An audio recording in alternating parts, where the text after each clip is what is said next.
दिल्ली में अधिकारियों की ट्रांसफर पोस्टिंग के मसले पर केंद्र सरकार द्वारा लाए गए अध्यादेश के बाद दिल्ली के मुख्यमंत्री अरविंद केजरीवाल इन दिनों तमाम विपक्षी दलों से मिल रहे हैं और इसी कड़ी में उन्होंने कांग्रेस से भी वक्त मांगा है। राहुल गांधी से कांग्रेस के राष्ट्रीय अध्यक्ष खड़गे जी से समय मांगा है। इसी को लेकर आज कांग्रेस दफ्तर में एक हाई लेवल बैठक बुलाई गई थी जिसमें पंजाब और दिल्ली के बड़े कांग्रेसी नेताओं को बुलाया गया था। हमारे साथ कांग्रेस की नेता अलका लांबा जी है, उनसे बातचीत करते हैं। अरविंद केजरीवाल जिस तरह से समर्थन मांग रहे हैं उस पर उनकी क्या कुछ राय है? अलका जी क्या कुछ कहेंगे? जिस तरह से अधिकारों के हनन की दुहाई देते हुए अरविंद जी तमाम विपक्षी नेताओं से मिल रहे हैं, कांग्रेस क्या सोचती है इस बारे में?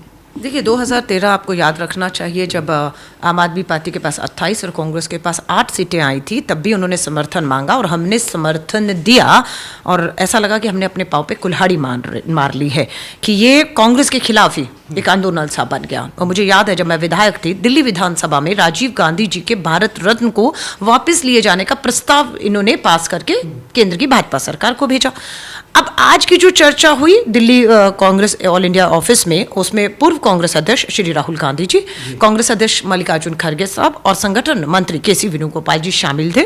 सबसे पहले पंजाब की पूरी टॉप लीडरशिप को बुलाया गया और पूरी चर्चा की गई कि पंजाब में हमारा 2 मुद्दे थे आम आदमी पार्टी को लेकर। एक की वो जो गठबंधन के लिए हमसे चाह रहे हैं 24 के चुनाव में, और दूसरा जो ऑर्डिनेंस आया है अध्यादेश उसको लेकर। तो दिल्ली और पंजाब से इन दोनों पर जो है वो पूरी चर्चा हुई क्योंकि ये कहा गया कि हमने समर्थन दे दिया है। फिर केसी वेणुगोपाल जी का एक ट्वीट था कि ऑर्डिनेंस को लेकर हमने अभी कोई फैसला नहीं किया है कि हम समर्थन देंगे नहीं देंगे, हम लोकतंत्र के तहत अपनी यूनिट्स जो पंजाब है और दिल्ली को बुलाकर चर्चा करेंगे। उसी के तहत आज चर्चा की गई है और अब जो भी फैसला है वो हाईकमान के ऊपर छोड़ दिया गया है कि वो जो सही समझेंगे वो फैसला ले लें। लेकिन हाँ, हमने आगाह जरूर किया है कि कब कब कैसे कैसे आम आदमी पार्टी ने दिल्ली पंजाब के अलावा दूसरे राज्यों में जाकर कांग्रेस के खिलाफ ही, जहां पर बीजेपी और कांग्रेस की सीधी लड़ाई थी, वहां पर जाकर भाजपा को फायदा पहुंचाया, चाहे वो उत्तराखंड और गोवा हो। वहां पर ये गए, चुनाव लड़े और भाजपा हार रही थी और वापस भाजपा जीती वहां पर। अब आप कहेंगे कर्नाटका जहां पर हम 137 सीटें जीतते हैं वहां पर भी केजरीवाल लड़ते हैं और नोटा से कम वोट मिलता है, जमानत जब्त होती है इनकी।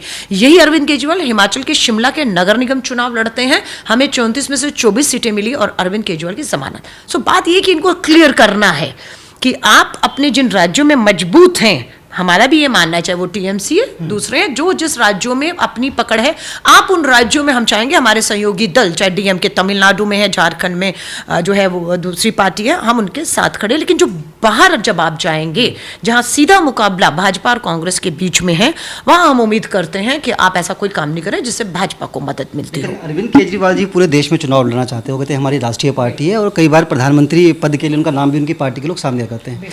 तो ऐसे में क्या ये माना जाए कि आप लोग दबाव बनाएंगे उनके ऊपर कि आप सिर्फ दिल्ली और पंजाब तक सीमित रहिए, कि अब देश के बाकी राज्यों में नहीं जाएंगे?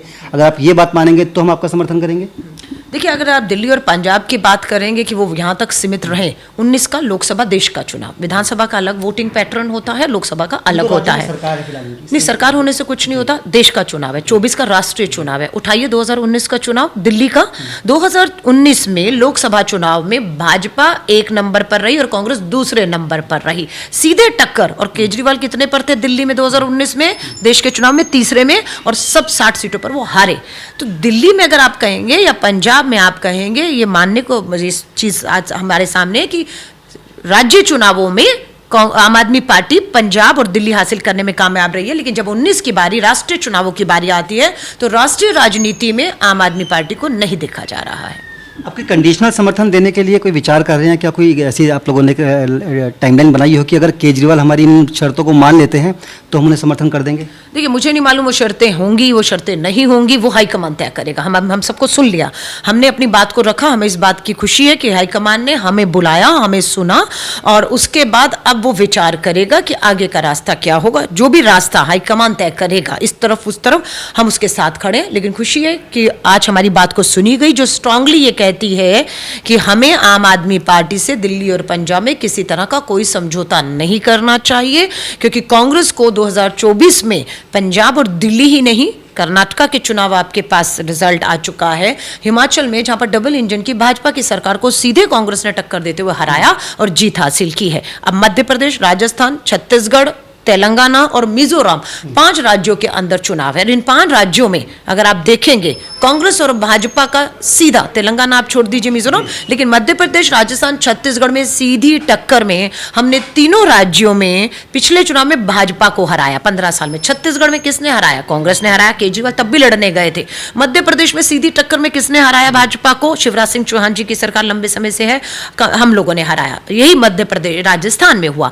अभी भी इन तीनों राज्यों में कांग्रेस और भाजपा के सीधे मुकाबले में हम तीनों राज्यों में एक बार फिर से भाजपा को हराते हुए दिख रहे हैं। अब यहाँ पर इनका जाना कहीं ना कहीं भाजपा को मदद करेगा। आप लोग लगातार कह रहे हैं कि केंद्र सरकार या प्रधानमंत्री मोदी या बीजेपी आपके अधिकारों को हनन कर रही है, संविधान को कुचला जा रहा है, ऐसे में बात कैसे बनेगी फिर?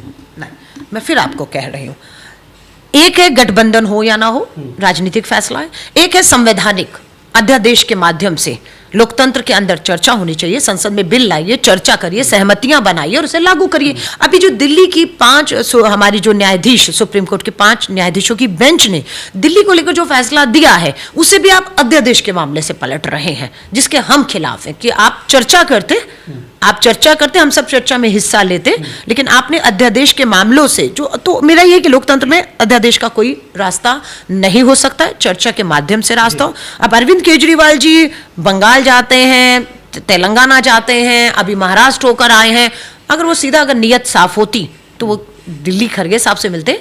19 हमारे सहयोगी दल एकजुट हैं, एक ही बार में फैसला हो जाता। तो आपको लग रहा है कि आपकी ईगो, कांग्रेस की ईगो हर्ट हुई है, पहले आपके पास आना चाहिए था? अरविंद केजरीवाल का एजेंडा है। 7 सितंबर की तारीख याद दिला रही हूं, जब 7 सितंबर को श्री राहुल गांधी जी ने देश भर में भारत जोड़ो यात्रा शुरू की, उसी दिन अरविंद केजरीवाल ने 7 सितंबर को हरियाणा के हिसार से इंडिया नंबर 1 यात्रा शुरू की। कहां गई वो यात्रा? भारत जोड़ो यात्रा कामयाब होती है कन्याकुमारी से कश्मीर तक। अरविंद केजरीवाल की वो इंडिया नंबर 1 यात्रा कहां चली गई? फ्लॉप शो हो गया, खत्म हो गई, जमानतें जब्त, कर्नाटक, हिमाचल। अब ये नई तरीके से निकल रहे हैं समर्थन जुटाने के लिए। तो वो उनका एक एजेंडा है, जो आपने खुद कहा, प्रधानमंत्री बनने का सपना है ना, जिसके पास कितने लोकसभा सांसद हैं। राज्य जब आप जीतते हैं तो राज्यसभा सांसद आपके पास झोली में आ जाते हैं, जैसे पंजाब दिल्ली में आए। लेकिन जब लोकसभा राष्ट्रीय की बात है तो खासतौर से भारत जोड़ो यात्रा के बाद, खासतौर से हिमाचल डबल इंजन की और यहाँ पर हराने के बाद, अभी लोग कांग्रेस को एक मजबूत विकल्प के तौर पे देख रहे हैं। और हमारे जो सहयोगियों के केंद्र में है, एक सूत्रधार जो का काम कर रहा है, वो भारतीय राष्ट्रीय कांग्रेस कर रही है। आखिरी सवाल, अगर कांग्रेस आलाकमान समर्थन करता है बिना किसी शर्त के, तो क्या अलका लामा को मंजूर होगा? आलाकमान जो भी फैसला करेगा, बिना शर्त, अनकंडीशनल, भारतीय राष्ट्रीय कांग्रेस के झंडे के नीचे हम मजबूती से इस लड़ाई को आगे लेकर जाएंगे। जो भी फैसला, श्री राहुल गांधी जी पूर्व कांग्रेस अध्यक्ष हैं, श्रीमती सोनिया गांधी जी 2 दशकों तक कांग्रेस की अध्यक्ष रही हैं, और आज मल्लिकार्जुन खड़गे साहब और बाकी लोग भी हैं। जो फैसला सोच समझ के, सभी सहयोगी दलों से बात भी होगी, हमसे भी हुई है, खुशी की बात है, पार्टी के भीतर बात हुई, पार्टी के बाहर बात होगी, और जो फैसला लेंगे हमें मंजूर होगा। बहुत बहुत शुक्रिया। तो ये थी कांग्रेस के नेता अलका लांबा जी। सीधे तौर पर कहते हैं कि अरविंद केजरीवाल ने जिस तरह से दिल्ली के अंदर अपनी सियासत को खड़ा करने के लिए कांग्रेस का इस्तेमाल किया, ऐसे में कुछ पुराने जख्म भी है, जिसको देखते हुए पार्टी को फैसला करना है कि वो अरविंद केजरीवाल वाले मसले पर आम आदमी पार्टी के साथ जाए या नहीं जाए। क्या तय होगा तो वक्त आने पे मालूम पड़ेगा। फिलहाल कांग्रेस में इस मुद्दे पर बैठकों का दौर लगातार जारी है। अपने सहयोगी विवेक के साथ मुकेश गुप्ता, दिल्ली।